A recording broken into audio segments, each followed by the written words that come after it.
ഇന്ന് മെയ് 9-ാം തീയതി OTT release ചെയ്തിരിക്കുകയാണല്ലോ. ഫഹദിന്റെ കരിയറിലെ തന്നെ ഏറ്റവും ഉയർന്ന വേൾഡ് വൈഡ് കളക്ഷൻ നേടിയെടുത്ത മലയാളം സിനിമയായ ആവേശം തിയേറ്റർ തരംഗത്തിന് ശേഷം ഇപ്പോഴത്തെ OTT-യിലും സിനിമ വൻ തരംഗമായിട്ട് ആദ്യ ദിവസം തന്നെ മുന്നേറി തുടങ്ങിയിരിക്കുന്നു എന്നാണ് നമുക്ക് മനസ്സിലാക്കാനായിട്ട് കഴിഞ്ഞിരിക്കുന്നത്.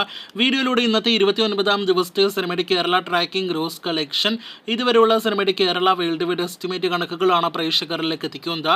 ആദ്യമേ കേരള ട്രാക്കിംഗിലേക്ക് വരികയാണെങ്കിൽ പ്രതീക്ഷിച്ച പോലെ നല്ല കളക്ഷൻ ഇടിവ് ഇന്ന് കേരളത്തിൽ നേരിട്ടിരിക്കുകയാണ്. ഇന്നലെ ഇതേ സമയം 38 ലക്ഷത്തിന് മുകളിലായിരുന്നെങ്കിൽ ഇന്ന് കേരളത്തിൽ 16 ലക്ഷത്തിന് മുകളിലാണ് കേരള ട്രാക്കിംഗ് ഗ്രോസ് കളക്ഷൻ.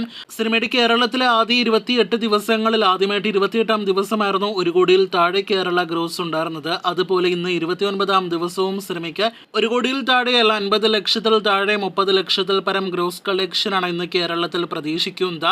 ഇന്നത്തോടെ 75 കോടി രൂപയ്ക്ക് മുകളിൽ സിനിമയുടെ കേരള ഗ്രോസ് കളക്ഷൻ എത്തുകയാണ്.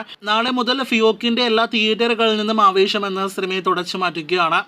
മനസ്സോടെയാണ് പല തിയേറ്റർ ഉടമകളും സിനിമ പിൻവലിക്കുന്നത് എന്നാണ് നമുക്കറിയാനായിട്ട് കഴിഞ്ഞിരിക്കുന്നത്. പല തിയേറ്ററുകൾക്കും നല്ല രീതിയിൽ റവന്യൂ എല്ലാം തന്നെ നേടിക്കൊടുത്ത സിനിമയാണ് ഫഹദിന്റെ ആവേശം എന്ന കാര്യത്തിൽ ഒരു സംശയവും വേണ്ട. ഇനിയും അത് നേടിക്കൊടുക്കേണ്ടതായിരുന്നു. എന്നാൽ സിനിമയുടെ നിർമ്മാതാക്കളുടെ OTT തീരുമാനം തിയേറ്റർ ഉടമകൾക്ക് നല്ല പണി കൊടുത്തിരിക്കുകയാണ്. അടുത്ത ഒരാഴ്ച കൂടി നല്ല കളക്ഷൻ നേടിയെടുക്കേണ്ട ആവേശം ഇപ്പോഴത്തെ 75 കോടി കളക്ഷനിലേക്ക് എത്തുമ്പോൾ ഫൈനൽ കേരള കളക്ഷൻ എത്ര എത്തുമെന്നാണ് നാം ഉറ്റുനോക്കുന്നത്. ഇതിനിടയിൽ കൂടുതൽ പ്രേക്ഷകർക്ക് അറിയേണ്ട ആവേശത്തിന്റെ കൃത്യമായ വേൾഡ് വൈഡ് കളക്ഷൻ അപ്ഡേറ്റ് ആക്കപ്പെട്ടിട്ടില്ല. കഴിഞ്ഞ തിങ്കളാഴ്ചയോടെ 150 കോടി രൂപയ്ക്ക് മുകളിൽ കളക്ഷൻ എത്തപ്പെട്ട സിനിമ ഇപ്പോഴത്തെ 154 കോടി 155 കോടി റേഞ്ചിലേക്ക് എത്തപ്പെട്ടിട്ടുണ്ടാകുമെന്ന് പ്രതീക്ഷിക്കുന്നു. ഞായറാഴ്ച വരെ തിയേറ്ററുകളിൽ തുടരുമെന്ന് ഉറപ്പാക്കപ്പെട്ട ആവേശം എന്ന സിനിമ എത്ര കോടി ഇനി ഫൈനൽ കളക്ഷൻ നേടിയെടുക്കുമെന്നാണ് നാം ഉറ്റുനോക്കുന്നത്.